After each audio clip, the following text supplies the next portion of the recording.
Nah, eh, ini yang dilakukan sekarang ini kan random ya, random atau Ya, sampel acak ya. yang dilakukan untuk tes rapid maupun swabnya. Nah, bagaimana kemudian ketika pengunjung yang tidak dites rapid maupun swab itu masuk ke dalam, nah ternyata pengunjung itu terkena COVID maupun ternyata reaktif COVID.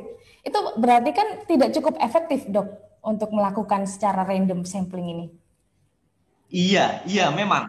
Kalau dilihat dari eh, teknik randomnya, karena ini kan beneran acak ya.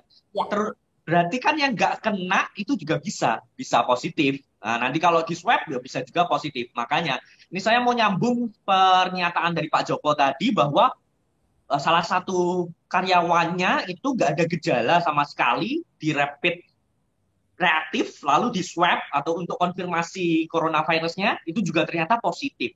Nah, hal ini menunjukkan bahwa coronavirus itu nggak selalu bergejala ya. Memang ada yang khas banget seperti demam, sesak nafas, batuk pilek gitu ya. Tapi banyak juga yang tidak ada gejalanya sama sekali. Nah, orang-orang tersebut ya memang istilahnya karena random juga bisa orang-orang secara random siapapun dimanapun bisa carrier pembawa, kita sebut carrier ya, atau pembawa bahwa virus COVID itu positif tanpa gejala.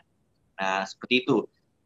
Memang kalau dilihat dari efektif dan enggaknya bisa kita lihat dari berbagai sisi ya. Kalau kita coba nggak random dan seluruhnya itu kan jelas memakan biaya, memakan usahanya, belum orangnya, tenaganya, dan lain sebagainya. Mungkin memang yang dirasa kebijakan saat ini yang paling cocok itu.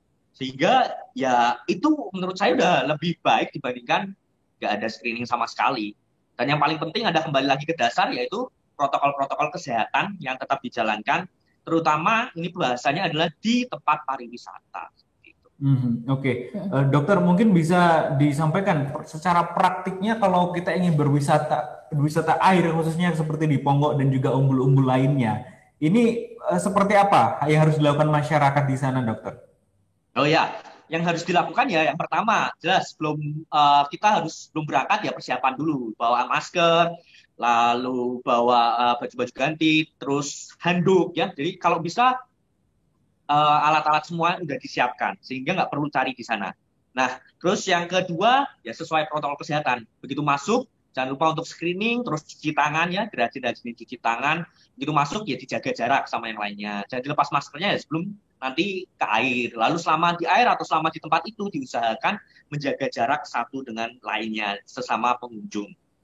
Dan Hmm. kalau sudah memang terasa ramai sekali ya bisa pindah ke tadi yang disebutkan sebagai justru kita akan dari sisi kebudayaan tempat wisata akan memprioritaskan maupun membuat wisata-wisata yang kurang ramai sebelumnya bisa jadi lebih ramai lagi seperti itu. Hmm. Jadi difokuskan ke tempat yang lebih sepi, jaga jarak, jangan lupa gunakan masker sama cuci tangan.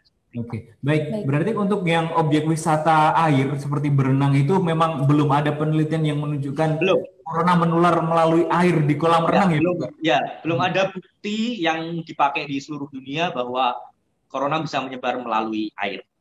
Berarti lebih ke airborne seperti itu, kemudian droplet dan sebagainya. Ketika Ya, sedang tidak berada di airnya. iya, justru sedang tidak berada di air. Terima kasih sudah nonton. Jangan lupa like, subscribe, dan share ya.